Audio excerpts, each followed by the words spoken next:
Hello friends, இன்றைக்கி நவராத்திரிக்கு நேற்று இன்னைக்கு முதல் நாள் இனிப்பு வடை பார்த்தோம். சூப்பராக உளுந்து வச்சு நல்லா ஸ்ட்ரென்த்தான இனிப்பு வடை பார்த்தோம். நவராத்திரி கொலு வைக்கிறவங்க வந்தால் செஞ்சு கொடுங்கன்னு சொல்கிறதுக்காக இன்றைக்கி இன்னொன்று ஹெல்த்தியாக ஒன்று பண்ண போகிறேன். என்னென்னா, நம்ம ராகியை வச்சு கொழுக்கட்டை தான் செஞ்சு காட்ட போகிறேன். ராகி கொழுக்கட்டை ரொம்ப உடம்புக்கு ஹெல்த்தி. வரவங்களுக்கு அவங்க ஒன்று கொடுத்தா அவ்வளோ ஹெல்த்தி. வெறும் சுண்டல் பதில் இப்படி செய்யலாம். அதுக்காக ஒரு ராகி கப்பு ஃபுல்லாக ஒரு கப்பு எடுத்துருக்கேன். 200 கிராம் இருக்கும் ராகி. ஒரு சின்ன கப்பு இது பாருங்கள், இந்த அளவு ஒரு அவுள் வெள்ளை கலர் ஒரு தட்டை அவுள் எடுத்து வச்சுருக்கேன். அப்புறமேட்டு தேங்காய் பூ ஒரு கையளவு திருவி வச்சுருக்கேன். அப்புறம் முந்திரி, வால்நட்டு, திராட்சை, நமக்கு என்னென்ன நட்ஸு பிடிக்குமோ நீங்கள் எல்லாம் எடுத்து வச்சுக்கலாம். இதெல்லாம் வறுக்கணும். வறுத்து நம்ம இந்த கொழுக்கட்டையில் போட போகிறோம். ஹெல்த்தி அண்ட் டேஸ்டி பார்த்திங்களா, சுவை. அப்புறம் பாதாம் இதில் அரைக்கிறதுக்கு, உங்களுக்கு நம்ம ராகியோடு அரைக்கிறதுக்கு உங்களுக்கு பாதாம் பிடிக்கலைன்னா வேர்க்கடலையும் சேர்த்துக்குங்க நீங்கள். ஏன்னா பாதாம் ஹெல்த்தி, ரொம்ப வேர்க்கடையோடு ஹெல்த்தி. அதனால் சரி சொல்லிட்டு பாதாம் சேர்த்துருக்கேன். வேறு ஒன்றும் இல்லை, நீங்கள் வேர்க்கடலை சேர்க்கறனால சேருங்க. அப்புறம் ஒரு கப் ஃபுல்லாக நான் இது புட்டுக்கருப்பட்டின்னு சொல்லுவோம் எங்கள் ஊரில். நல்லா இதில் சுக்கு, ஏலக்காய் எல்லாம் கலந்துருக்கோம். அதுதான் எடுத்து வச்சுருக்கேன். உங்களுக்கு வேணால் வெல்லம் எடுத்து வச்சுக்கோங்க. நான் வெல்லம் வேணாம் தான் அதை எடுத்து வச்சுருக்கேன். ஏன்னா இதில் எல்லாமே கலந்துருக்கோம். நான் இதை போட்டுட்டா அப்படியே எனக்கு எல்லாம் ஓகேவாகிடும். அதனால் இதை ஃபஸ்ட்டு நம்ம கொதிக்க வச்சுக்கணும். நல்லா இதை இடிச்சிட்டு கொதிக்க வச்சு தண்ணி நல்லா எடுத்து வச்சுக்கணும். லைட்டாக ஒரு அரை டம்ளரோ ஒரு அரை டம்ளர் தண்ணி ஊற்றி கொதிக்க வச்சுருவோம். அதுக்கப்புறம் நம்ம ராகியும் வறுக்கணும். நல்லா வறுத்துட்டு இதெல்லாம் பொடியாக்கிட்டு ராகியோடையே சேர்த்து வறுத்தணும். எல்லாம் ஒன்று ஒன்றா பார்ப்போம். ரொம்ப சூப்பராக இருக்கும் அந்த கொழுக்கட்டை. உங்களுக்கு ஒரு வாட்டி சாப்பிட்டீங்கன்னா விடவே மாட்டீங்க. பிள்ளைங்க கொலு பார்க்குற பிள்ளைங்க கண்டிப்பாக இந்த ஆன்டி வீட்டுக்கு நாளைக்கும் கொலு பார்க்க போகணும்னு சொல்லும். அந்த அளவுக்கு டேஸ்ட் இருக்கும். அதுமாதிரி நம்ம வீட்டிலே பிள்ளைங்களுக்கு ஹெல்த்தியாக செஞ்சு கொடுக்கலாம். இனிமேல் நம்ம ஒவ்வொன்றா செய்வோமா? இப்போ நம்ம இந்த புட்டு பொறுப்பட்டி சும்மா ஒரு மிக்சியில் ஒரு ஓட்டு விட்டேன்னா கொஞ்சம் ஈஸியாக இருக்கும். பார்த்தீங்களா, உங்களுக்கு வேறு ஒன்றும் இல்லை. இனிப்பு உங்களுக்கு எவ்வளோ இனிப்பு வேணாலும் நீங்கள் போட்டுக்கலாம். நான் அந்த ஒரு கப்பு ஃபுல்லாக எடுத்துருக்கேன். இந்த இதுக்கு ஒரு அரை வரும் உங்களுக்கு 200க்கு. இதில் இது பாருங்க, ஒரு அரை கப்பு எடுத்துருக்கேன். அதில் சும்மா இது முங்குன அளவு ஊற்றினா போதும் உங்களுக்கு. 1/4 கப்பு தான். இதை அப்படியே கொதிக்க வச்சுருவோம்.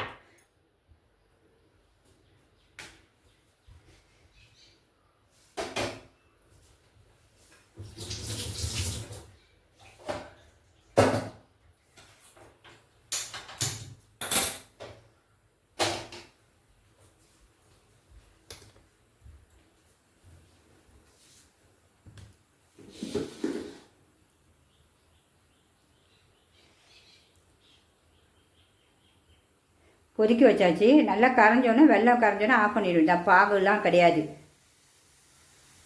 இப்போ நம்ம இந்த அவுளையும் உள்ளே போட்டுருவோம். ஏன்னா நம்ம எல்லாம் நம்ம கெவுரில் வறுக்க தான் போகிறோம். அதனால் அப்படியே உள்ளே போட்டுடலாம், வேறு ஒன்றும் இல்லை. இதையும் உள்ளே போட்டு நல்லா மிக்சியில் அரைச்சிட்டு வந்துடுவோம். நல்லா சூப்பராக. ஏலக்காவும் எனக்கு அதில் இருக்குது. அதனால் நான் ஏலக்காய் போடல. ஒரு பிஞ்சு உப்பு மட்டும் நம்ம சுவைக்காக போட்டுக்கலாம். அவ்வளோதான்.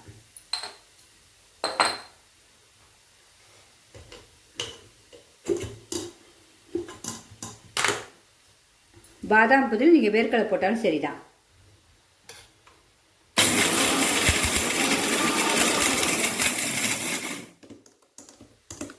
இந்த பாருங்க, சூப்பராக ஆகிடுச்சு பாருங்க. இந்த அளவு தான் போதும். இதுக்கு மேலே வேண்டாம். நமக்கு சாப்பிடும்போது நல்லா சூப்பராக இருக்கும் டேஸ்ட்டு. ஸ்டவ் பற்ற வச்சாச்சு. நம்ம முந்திரி, திராட்சை, வால்நட்லாம் வறுக்கணும்ல, அதுக்காக கொஞ்சோண்டு நெய். இந்த நெய்யிலே அப்படியே நம்ம எல்லாத்தையும் வறுத்துக்கலாம். ஒரு ஸ்பூன் நெய் போல ஊற்றுறேன். எல்லாத்தையும் போட்டு வறுத்துருவோம். ஸ்லோலே தான் இருக்குது. நல்லா கலர் கோல்டன் ப்ரௌன் வந்தோன்னே எடுத்துட வேண்டாம். அப்போ தான் நம்ம சாப்பிடும்போது, அந்த கொழுக்கட்டை சாப்பிடும்போது அவ்வளோ சூப்பராக இருக்கும் உங்களுக்கு டேஸ்ட்டு. சூப்பராக வறுப்பட்டுச்சு. இன்னும் எடுத்துருவோம். கிரேப்லாம் நல்லா குண்டு குண்டாக ஆகிடுச்சு. இந்த பாருங்க, எல்லாம் வறுத்தாச்சு. உங்களுக்கு என் சமையல் பிடிச்சிருந்தாலும் கண்டிப்பாக ஒரு லைக் பண்ணிவிடுங்க.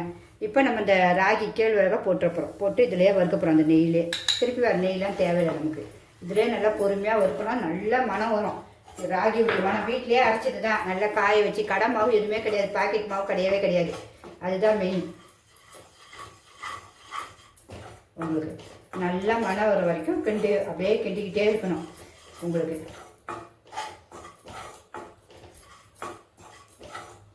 2 நிமிஷம் ஆகட்டும் அப்படியே. இப்போ நல்லா மனம் வந்துச்சு, வீடே மணக்குது. அந்த நெய்யும் ராகியும் சேர்ந்து கேழ்வரகும் எல்லாம் ரொம்ப ஹெல்த்தி. இப்போ வந்து அவளையும் நம்ம இந்த பாதாம் வச்சுருக்கோம்ல அரைச்சி ஆதியம், அதுவும் வறுபடணும் நல்லா. அப்படியே நல்லா அப்படியே சிம்மிலே வறுக்கணும். இப்போ இந்த டைம் ஏலக்காவையும் போட்டுடலாம். ஏலக்காய், தேங்காய் பூ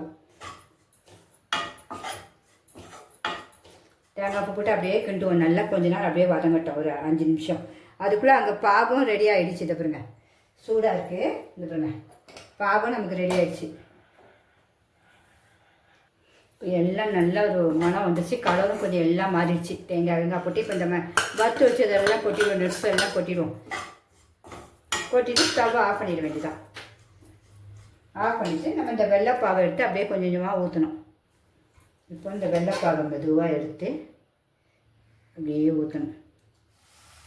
சூடாக தான் இருக்கும். நம்ம கை இப்போ விட முடியாது, கை அப்படியே பொத்துரும். கொஞ்சம் ஆறினோடனே பிடிச்சிக்கலாம். நம்ம உங்களுக்கு கொஞ்சம் வெது வெதுப்பாக இருக்கும்போது பிடிச்சிக்கலாம்.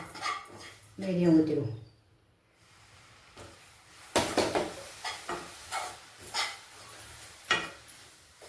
அவ்வளோதான், இப்படியே இருக்கட்டும். நம்ம கொஞ்சம் சூடு ஆறட்டும், உடனே எடுத்து பிடிச்சிடுவோம். பிடிச்சிட்டு திருப்பி இட்லி பானையில் நம்ம வேக வைக்கணும். நம்ம கொழுக்கட்டையை நல்லா கொஞ்சம் வெதுப்பு சூடாக இருக்குது. அப்போ வந்து நம்ம இட்லி தட்டு எடுத்து வச்சுக்கணும். எடுத்து வச்சுட்டு இப்படி ஒரு இலையை கட் பண்ணி வச்சுருக்கேன். இலையிலையும் ரொம்ப ஸ்ட்ரென்த்து பார்த்திங்கன்னா அந்த இலையை கட் பண்ணியிருக்கேன். நெய் லைட்டாக வச்சு இப்படி தடவி வச்சுக்கோங்க. ஏன்னா அந்த வாசனைக்காக வேறு இல்லை. உங்களுக்கு நெய் பிடிக்கலாம், எண்ணெய் வச்சு தடவிக்குங்க. சும்மா அதில் என்ன எண்ணெயோ நெய்யோ சும்மா கொஞ்சம் தான் ஆக போகுது. இப்போ நம்ம இந்த சூடாகவே சுடுது, கொஞ்சம் நம்ம இந்த கொழுக்கட்டை மாதிரி பிடிக்கணும்.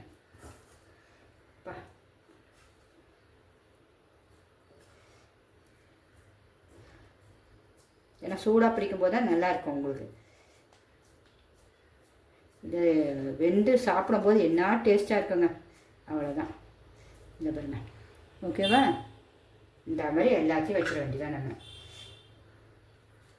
கொஞ்சம் சூடாகவே போட்டுங்க. அந்த கருப்பட்டிக்கு கரெக்டாக இருக்கும். உங்களுக்கு வெள்ளைப்பாகுனா வெள்ளைப்பாகு தான். இந்த இவ்வளோதான். இப்படி அழுத்திக்கங்க. இந்த மாதிரி எல்லாத்தையும் எடுத்துப்போம். எல்லாத்தையும் நம்ம பண்ணி வச்சிடணும். நல்ல வாசனை, ரொம்ப ஸ்ட்ரென்த்து. எல்லாருக்கும் வீட்டில் கூட நீங்கள் செய்யலாம். ஒழுவில் இருக்கவங்க தான் செய்யணும் கிடையாது, நம்மளும் செஞ்சு சாப்பிட்லாம். அவ்வளோதான். இனிமேல் இட்லி பண்ணல, நம்ம இட்லி வேக வைக்கிற மாதிரி வேக வச்சிடணும் எல்லாத்தையும். இது பாருங்கள், ராகி புட்டை இப்போ தான் அவிச்சிருக்கேன். என்ன சூப்பராக இருக்குது பாருங்கள். இதுவும் நம்ம ஒரு நாள் குழுக்கு கொடுக்கலாம். நீங்கள் இப்படி ஒரு நாள் புட்டு என் லிங்க்கில் கொடுக்குறேன், அதை போய் பாருங்கள், செஞ்சுருக்கேன். அதேமாதிரி இதுவும் ஒரு நாள் கொடுங்க. இதுவும் செம்ம ஹெல்த்தி உங்களுக்கு. இப்போ இதை வாழையில் தான் வச்சுருக்கேன். வாழையில் கலரே எப்படி மாறிடுச்சு பாருங்கள். இப்போ இதை எடுத்துகிட்டு தான் நம்ம இந்த கொழுக்கட்டையை வைக்க போகிறோம். இப்போ அடுத்தது இதை பாருங்கள், தண்ணி இட்லி பானைக்கு தண்ணி வச்சுருக்கேன். அது கொதிச்சோடனே தான் நம்ம கொழுக்கட்டையை தூக்கி வைக்கணும். இது பாருங்கள், இந்த தட்டிலேருந்து எவ்வளோ அழகாக எடுக்க வருது பாருங்கள். சூப்பராக எடுக்க வந்துடும். அப்படியே வச்சு அப்படியே சக்கரை வெள்ளத்தை மேலே கருப்பட்டியை தூவி கையில் கொடுத்துட வேண்டியதான் எல்லாருக்கும். தண்ணி இட்லி பண்ண நல்லா கொதிச்சிச்சு. இனிமேல் நம்ம இந்த கொழுக்கட்டையை தூக்கி வைப்போம். ராகி கொழுக்கட்டையை தூக்கி வச்சாச்சு. இனிமேல் மூடி வச்சு கரெக்டாக நம்ம இட்லி வைக்கிற மாதிரி ஒரு 10 நிமிஷம் வச்சுட்டு நம்ம எடுத்து பார்ப்போம். வெந்தோடனே எடுத்து பார்ப்போம். இப்போ நம்ம கொழுக்கட்டை ரெடி ஆகிடுச்சான்னு பார்ப்போம். 10 நிமிஷம் ஆகிடுச்சு. இது நம்ம சூப்பராக ரெடி ஆகிடுச்சு. இன்னும் ஆஃப் பண்ணிவிடுவோம். சுட எடுக்க முடியாது. சூடாக இருக்கும்போது லைட்டாக அப்படியே நமக்கு ஒட்டுற மாதிரி தெரியும், ஆனால் ஒட்டாது. நம்ம திருப்பி எடுக்கும்போது சூப்பராக இருக்கும். அந்த பாருங்கள், எடுத்துகிட்டு பாருங்கள், சுடுது உங்களுக்கு. நமக்கு ஆஃப் பண்ணிவிட்டு ஒரு 2 நிமிஷம் கழித்து எடுப்போம். இறக்கியாச்சு. நம்மளுடைய ராகி கொழுக்கட்டையும் சூப்பர் வாசனையோடு ரெடி ஆகிடுச்சு பாருங்கள். பார்க்க எவ்வளோ அழகாக இருக்குது. நம்ம சுவையும் பார்த்துருவோமா? எவ்வளோ ஒன்று அவ்வளோ ஸ்பாஞ்ச் மாதிரி இருக்குங்க. நம்மளுடைய ராகி கொழுக்கட்டையும் நம்ம டேஸ்ட்டு பார்க்கணும்ல கண்டிப்பாக. இந்த பாருங்கள் எப்படி இருக்குது பாருங்கள், சூப்பராக இது பாருங்கள். பிக்கும் போது எவ்வளோ சூப்பராக ஆள் பறக்க எப்படி இருக்குது பாருங்கள். ஒட்டவே ஒட்டாது, ரொம்ப அப்படியே மனமாக இருக்குது. இப்போ டேஸ்ட் பார்த்துறோம் பாருங்கள்.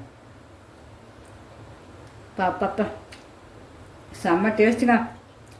அந்த கருப்பட்டிக்கும்